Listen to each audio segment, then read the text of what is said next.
chat with my guest this evening. Dr. Avra Sen is spokesperson of the BJP. Deshrathan Nigam is a lawyer. Dr. Riju Dutta, spokesperson of the TMC. And Sanjay Hegre is a senior advocate. We'll be looking at the court's judgment and its practicality. But first things first, I'm coming to you, Dr. Riju Dutta. Is this or is this not a major embarrassment for the TMC? How is your chief minister and why is your chief minister saying that somehow the judge who gave the verdict today has somehow been influenced by the BJP? Your minister takes 5 lakh rupees and 15 lakh rupees ka bribe from poor people, undeserving candidates, gives them job, denying rightful candidates. He's caught on camera. There are wads and wads of notes that have been caught. He's behind bars. And then the chief minister goes and says that the judgment has been influenced by the BJP. Who will believe you? Who will believe her? See, the problem is, Delhi channels need to do a little homework about what is happening in Bengal. And I say this with all respect, Shreya. 2 days ago, on Saturday, the leader of opposition of West Bengal, Suvendu Adhikari, from a public stage has said, I am going to drop a bomb on Monday and the West Bengal government cannot recover from that. And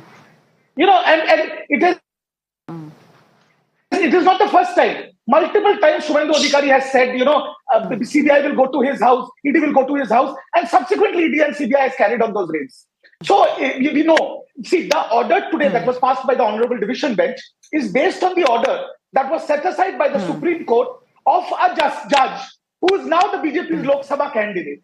So, we know what is happening, but rather than commenting on the High Court, I'm only going to say this today on your show for all your viewers. We have already challenged this in the Supreme Court.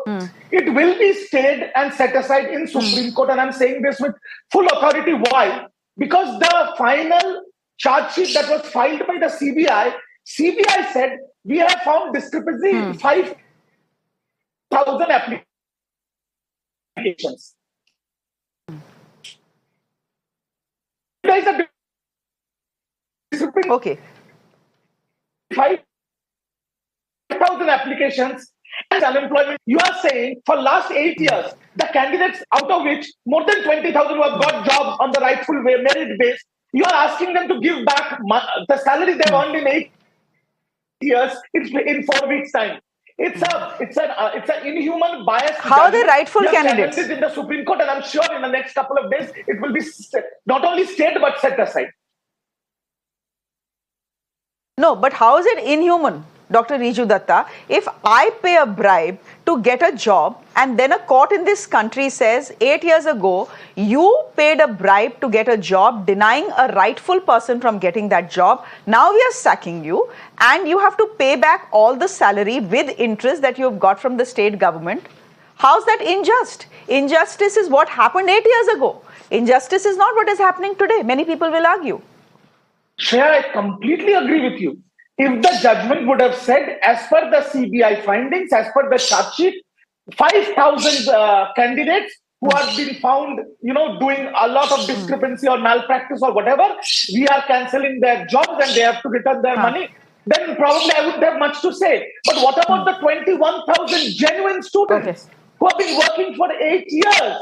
They have not done anything wrong. If a judge, or if not the judge, if the judgment cannot differentiate between right and wrong, then it's not a judgment, it's a farce, it's illegal, it's inhuman, and that is what we have challenged. Simple as that. Dr. Sen, Dr. Sen, would you want to come in here? The BJP is... Yeah, please let me come into the debate. Yeah, the thing is, they had created this ecosystem of selling jobs like vegetables in the open market.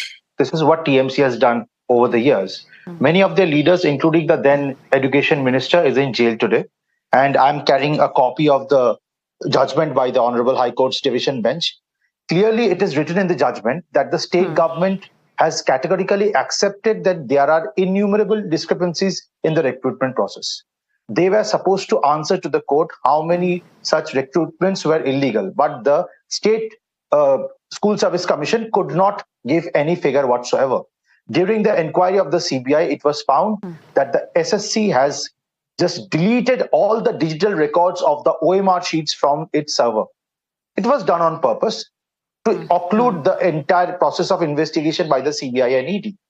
One more thing, what the state cabinet has done is horrific. It was prima facie proven even before the judgment, that discrepancies are there, large-scale discrepancies are there. But the cabinet took an outrageous decision. The cabinet, led by Mamata Banerjee, decided that they would create supernumerary posts for the people who were supposed to lose their jobs on the accusation of being illegally recruited. So the cabinet of West Bengal government was planning to spend taxpayers' money to legitimize the illegal recruitments. And this same thing is also reflected in the High Court's order today. Now the TMC spokesperson is justifying this. And one more thing. The problem with the Trinamool Congress is that they have taken money for giving these jobs. You have yourself said that there was a range of money, the bribe that was to be given to the TMC leaders. It's a very intricately organized crime. Since they've sold these jobs like vegetables, it is on them. The onus is on the TMC government to give respite to the entire situation. And I'm not here to defend the TMC on this one, but the CBI. Just a minute, Mr. Sen. Just a